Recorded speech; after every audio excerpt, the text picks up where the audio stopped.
All right, trying again. I think you can hear me now. This is my fault. I don't have anybody here yet, but I troubleshooted this the other day, and for some reason, I didn't learn my lesson. So hopefully you guys can hear me now. And send out this tweet. You can hang out now.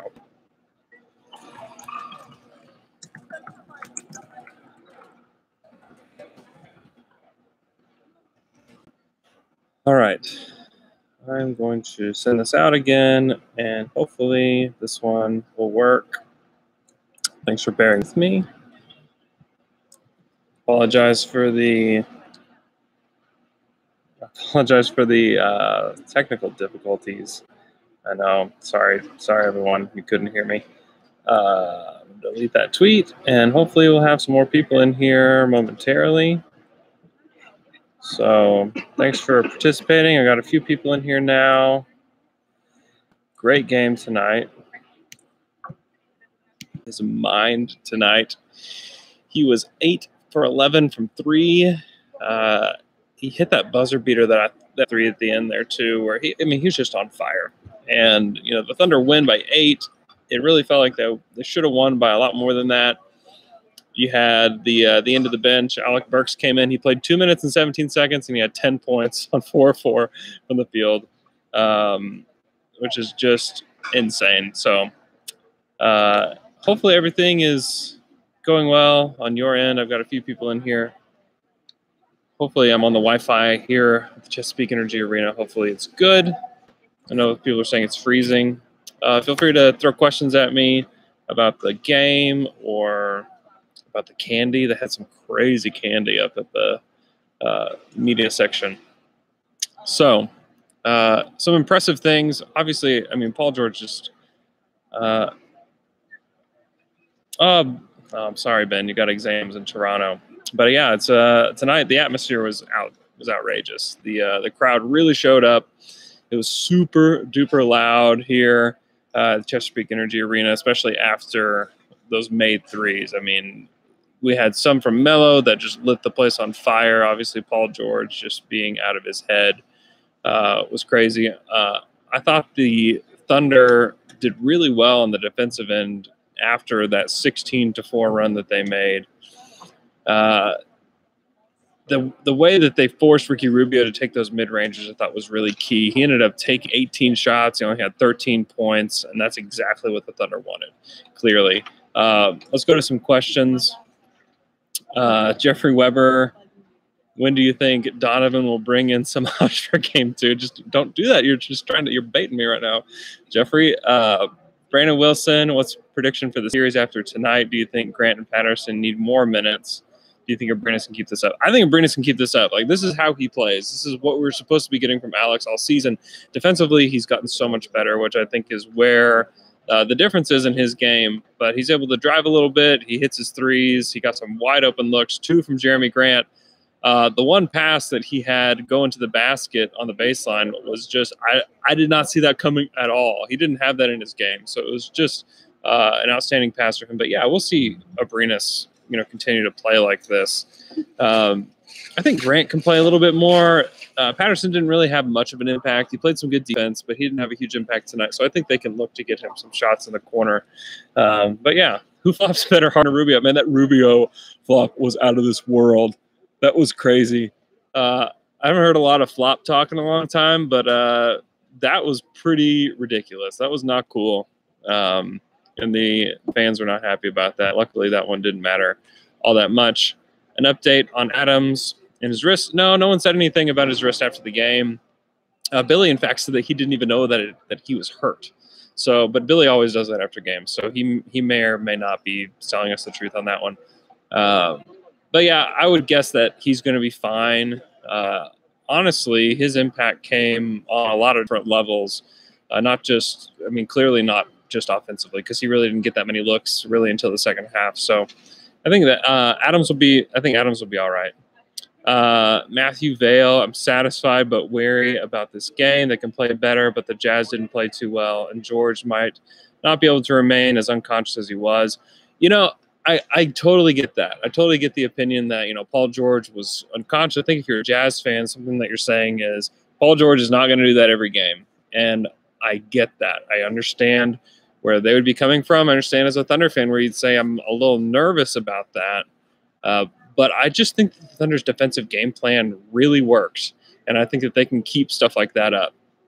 And so if they can keep up the defensive game plan where they're going to basically shut down Joe Ingles and not let him get into his groove, they're going to make Ricky Rubio beat him from mid-range. Donovan Mitchell did play really well. He was 11 for 22 from the field. He had 27 points on 22 shots. He didn't get to the free throw line, but he had a double-double tonight. He had 10 rebounds. He had 3 assists. He had 2 steals. I thought that Donovan was really good. And so they got a good Donovan game in there. And who knows if they're going to get that from him again, if they can continue to shut those guys down. And, the Jazz shot nearly 40% from 3, but the Thunder shot 48%. You have to think that's going to even out a little bit. But I think the Thunder can get more from guys like Jeremy Grant in the scoring department. I think that Russell can have a better shooting night. I think that Melo can have a better shooting night. So certainly you can't rely on this kind of performance from Paul, but I wouldn't say that it's anything to be really worried about. The Jazz are now 12-3 when Rubio shoots 15 shots or more. That's really interesting. I wouldn't have guessed that. Ben Blake, he was at the last 2 OKC Raptors as well. Up there, those are fun games. What do I think of Melo's passing ability, his outlet passes? I think he's an underrated passer. I think that whenever has the opportunity, whenever he has it in mind, he's actually pretty good. Melo does a few things that are a little bit surprising. One is his passing, and then 2, he's got good hands. There was that one defensive play where he stripped the ball from Gobert and was able to hit that paint little jump shot toward the beginning of the game. I thought that he did well. I thought that Melo did well. He does some little things that kind of surprise you a little bit. What do I think of Ferguson playing in the series? I was pretty shocked to see Ferguson get a chance to be out there. And in fact, they played him with Abrines because you always thought that it was going to be Ferguson or Abrines coming in, but they both came in. They subbed in for Brewer and for Paul George early. That was one thing, is that you saw Paul sub out early in the first quarter, which is something that's different, something that Billy didn't do really all of the regular season.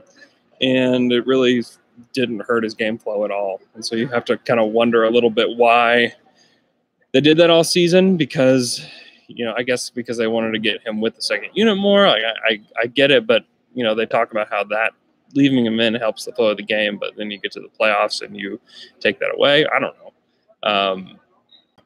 But yeah, I think I was supposed to be a Ferguson question. I don't know how much he'll play. He played 2 minutes and 30 seconds in this game, and I don't know how much more he'll play in the series. He fouled twice, and that's what he did. He's a rookie. He was supposed to be guarding Donovan Mitchell, and I think that's a tough assignment for a rookie. So I don't love it. I'd rather Josh get those minutes if that's what the assignment is to guard him. But get him a little taste here and there. And the Thunder are clearly invested in his future. So Zach Travers, how weird is that super forced Green Day-esque Oklahoma song routine? Most things are super strange and super forced here. Playoff P talks a lot of trash. I love it. Playoff P, man. It's something to behold what he did tonight. And I think that we won't see this every night, but I think that we're going to see some version of this on a night-to-night basis. I don't think he's going to go 8 for 11, every night for the playoffs. I think we are going to just see a better version of him. He's been a different player in the past, and he showed it again tonight. And that's something that, as you approach the postseason, you're like, I think this can happen. I think that Paul George can, show up and be a better player. But there were just so many games where he just wasn't hitting anything. He wasn't hitting these threes. He wasn't hitting his mid-range shots. And it's just really, it's tough to say, he'll just be better when they're playing, in the postseason. But the fact is that he just was. And, we'll get a larger sample over the next couple of weeks of what that's really like. But you have to feel good as a Thunder fan heading into Game 2 for sure. When Billy was at Florida, they played against a healthy Greg Oden. Billy decided to let him go off, but lock down all the other peripheral players. Is that the strategy against Mitchell? I think that's maybe a part of it. I don't think that they necessarily want him to go off. I think that they may game plan a little bit better for him next time, but they let Corey play on him for the most part, which is kind of what I thought they would do. And Russ got switched on him some. Paul really didn't play against him for maybe more than a couple possessions, but his whole job was to guard Joe Ingles, which I think was a good strategy for the Thunder and shutting down their offense. I would honestly like to see Russell guard him a little bit more and let Corey take Ricky Rubio a little bit. So I don't know. I don't know if they're going to change the strategy all that much. It may be similar to the Greg Oden thing where they let him get his and, shut down all the other shooters. And the Thunder guarded the three-point line really well, really up until with a couple minutes left, the Thunder were kind of running away with it, and then they let down. Their defense let down significantly, and that's a problem. Like, the Thunder just can't do that. If they were up 10, like, that game would have been down to, like, 2 points, so you just can't let down your defense like that. Yeah, I wouldn't worry too much about Mitchell. Jeffrey Weber, which do we need more of in the playoffs to go deep, Olympic Melo or playoff P? Oh, man. If we can get playoff P, they'll be all right. Because I think we're getting like old band version of Olympic Melo, which is probably the only thing that we will get. So that's just what it is. Matthew Vale, the Thunder have a thing for making games that appear to be sealed up. Interesting, they do. They're just handing points to Alec Burks there at the end, and then one thing there's really nothing but one thing that frustrated me about Billy tonight was that he left Steven Adams in there at the end, and he had to go to the free throw line on 2 occasions, and that kind of made things interesting, or it made you sweat for at least a minute. And, just take him out. And I guess he really may have not known about his wrist at that point, because if he did know about the wrist, he'd probably sit him, and then he'd just play Jeremy Grant. Put Jeremy Grant in. Jeremy Grant can his free throws, and he can play defense. So I didn't get that. This is from Shinji Chin. I'm sorry if that's wrong. I probably mispronounced that. Why is it that Patrick Patterson and Jeremy Grant? It said, oh nope, that's the wrong one. That's the first quarter. Hello. Okay, hold on. Let's see. Guys, I can't find the right sheet. Let me show you something real quick before we move on. Let me show you something. I'm sitting right here, and I'm going to show you all this paper because the Thunder love printers, and they love to print things on paper. Look at all this paper. No one is using any of these papers. They were just all left here. They're on Media Row. There's just all these papers. Look at this booklet of papers. That's a lot of paper. So much paper. Okay, hold on. Let me find the final box score so I can answer a real question. I'm going to find it on the internet because I have this thing called a computer, and it tells me the same stats that piece of paper would. So, Patterson question. Sorry. Real answer. Patrick Patterson played 8 minutes. I knew the 14 minutes didn't seem right. Patterson played 8 minutes tonight, and he had 2 rebounds, and he had a foul, and he was a +6. He played some fine defense. He did not get any touches. He seemed very uninvolved in the game. Jeremy Grant played 14 minutes off the bench, Felton 12, Abrinas 21. And I wouldn't be surprised if we see something similar going forward. I think that the impact that Jeremy Grant makes is going to be a little bit bigger going forward. And, I think Patterson could have an impact given the opportunity, but he's just not as versatile as a guy like Jeremy Grant. So he really is not a great center and not a guy that you would put on any of the Jazz's big men. So I wouldn't expect to see a lot of him.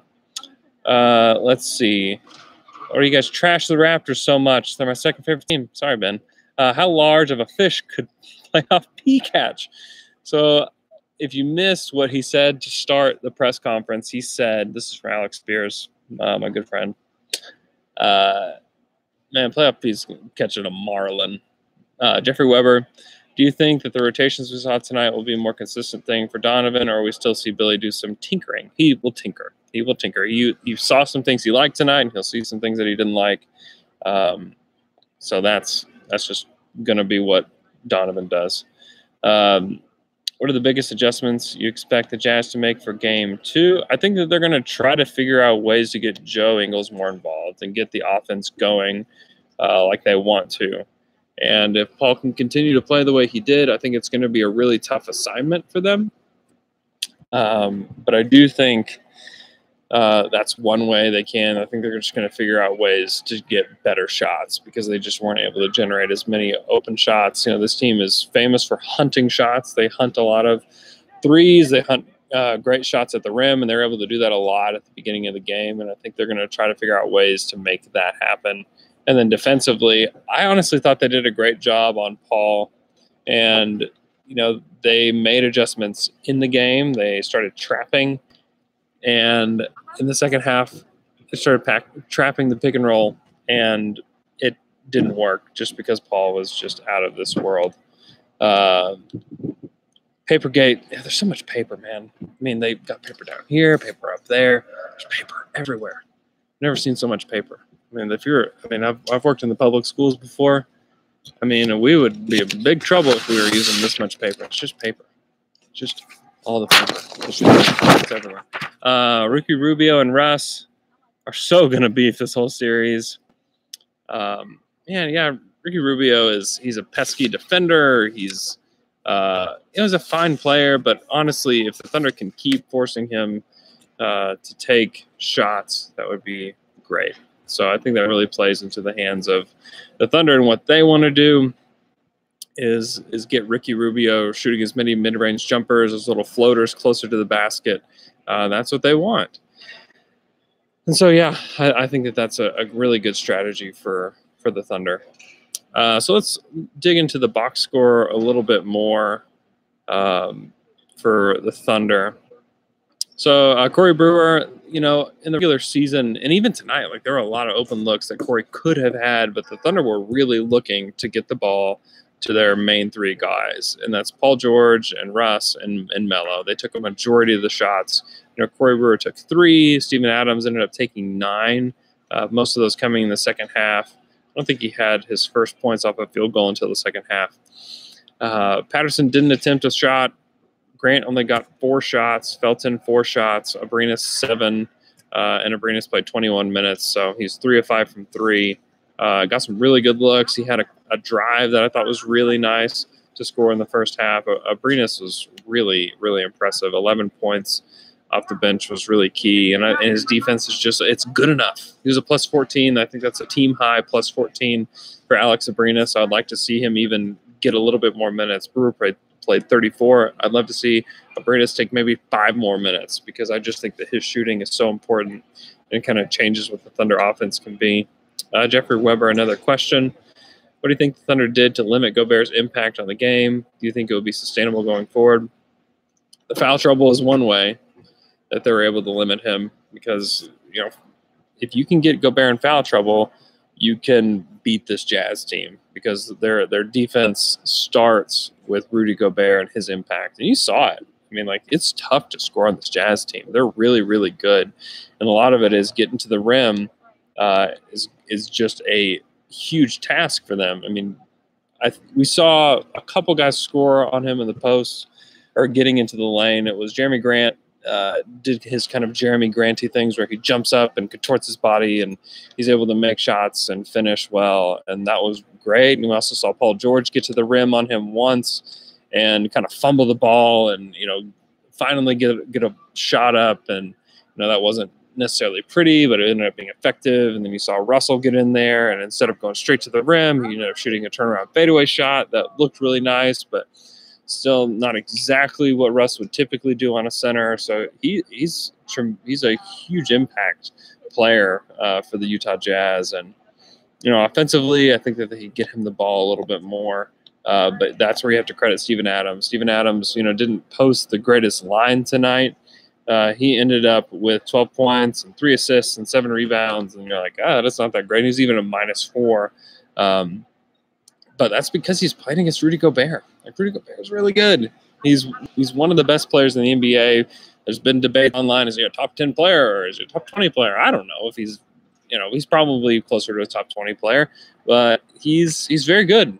He's very, very good. There's no way that the Utah Jazz, reach the 5 seed or anywhere close to it, and they're a lottery team certainly without him. So he's easily their best player. I know Donovan Mitchell's the guy that we look to, and he's like the guy that scores. But even with Donovan Mitchell, this is a lottery team, and this is not even close to the best defense in the NBA. I think they've been the best defense the second half of the season, so they're impressive. The Melo Favors matchup, I thought that Melo did a good job. Melo's used his hands really well on the defensive end. He shot the ball well enough. Favors, I really didn't think had a great impact.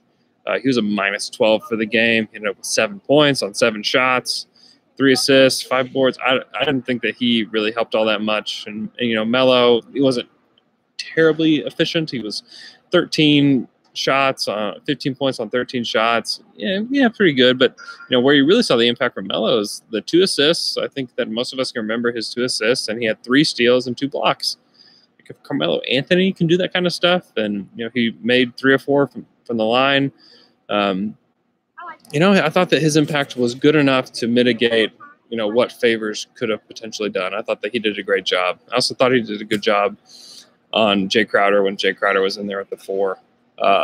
One thing to note for this Thunder team, and it's another thing that just makes you really excited, but also makes you pull your hair out, is that the Thunder shot 87% from the free throw line tonight. It was kind of insane. Adams missed 2 of them. Carmelo missed 1, but Brewer made both of his. Paul George only went to the line twice, and that's something that Paul could do more over the course of a series. Is if his three-point shots are not going down, he can go get to the free throw line. Melo, I already said Melo's 3 for 4. Russ was 9 for 9. The entire bench did not shoot 1 free throw, but they were able to shoot 20 of 23 from the line. Now, if they're able to shoot like that in the regular season, we're talking about a really, really good basketball team, a team that's probably has the 3 seed right now, and instead are, maybe even fighting for the 2 seed with the way that Golden State faltered at the end of the season. But, it is what it is. This team talked all season. When playoff comes, blah, blah, blah. Once we do this is going to happen. When we get here, and everybody was just like, I don't know, is that really going to happen? But it did. And here they are. They played really well tonight. They shot the ball well from the free throw line. It's amazing. Seth Van Varnador. I'm sorry, man. Would Utah punish the Thunder by going small and posting up Gobert? Would Grant or Patterson at the 5 open things up more offensively without getting killed on the other end? That's a good question. I think that you still want Adams out there as much as you can when Gobert's out there. But I think that Patterson won't be able to guard Gobert. He doesn't have the length. He doesn't have the strength to guard him. But I think that Jeremy is kind of would be an interesting look. It's not necessarily a floor spacer. But yeah, so I think that would be an interesting look for the Thunder, and I'm interested to see if they would even go there. But I think that they still want to match as much as you can with Adams and Gobert. Pray in advance, no more injuries. The most important thing for me right now. Yeah, I mean, injuries are a part of the game. It's part of the NBA game. But yeah, if the Thunder can stay healthy, then I think you're talking about a team that can, maintain control of the series. And one thing that I pointed out in the podcast on Friday is that the Thunder need to win the minutes when Gobert is off the floor, and the Thunder bench really showed up tonight. The only players that had a positive plus-minus for the Jazz were those dudes that were at the end of the game. You had Epa and Raul Neto and Alec Burks that came in, and they lit the world on fire. Really, Alec Burks did. He was 4-4 there at the end of the game, and that was the Thunder just loved to make things interesting for the whole 48 minutes, and so they let Alec Burks go off for 4-4. But yeah, you had a -4 for Crowder, -7 for Jerebko, and he only played 4 minutes. You had Royce O'Neal, poor Royce O'Neal, he just got destroyed tonight by Paul George. He was a -9 for the night. Dante Exum, who I thought played really well, he played 18 minutes. He was 4 of 6 from the field, 2 of 2 from the free throw line. He was getting to the rim whenever he wanted. He's got that burst of speed where he can get ahead of steam on whoever was guarding him. I thought he played really well tonight, and he attacked well, and I thought he defended well in 18 minutes, but he's still a -1. Then you go to the bench for the Thunder. Patterson in his 8 minutes, a +6. Grant, a +12. Man, I don't know if I said it yet, but Jeremy Grant was just solid. Yeah, he did his thing where he gets to the rim and finishes, but just those 2 passes out to Abrines, especially the first one, where it was just this bullet out of nowhere. It was just a split second where he gets to the rim, he's almost there, and he just turns and just bullets it to Abrines in the corner. And that's the kind of basketball you want to play. Like Billy Donovan talked about, we need to play better.